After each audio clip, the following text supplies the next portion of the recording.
उसके बाद कर्नाटका में हर एक जिला में, मैं कर्नाटका का देखी, हर एक जिला में नया जमीनों को, किसान का जमीन, मठ का जमीन, मंदिर का जमीनों को नोटिस जा रही है। नया, पहले नहीं था, it was not before. Now new acquisition is coming and also it is coming in the shown in the land record. Karnataka में एक भूमि ऐसे एक ऐप है, लैंड रिकॉर्ड का ऐप है, उसी में लास्ट ईयर दिखा रहा था फार्मर्स का नाम, before it was farmers land and ancestral property,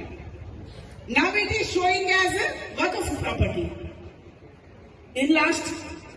6 months. ഇപ്പോ കേന്ദ്ര ഗവൺമെന്റ്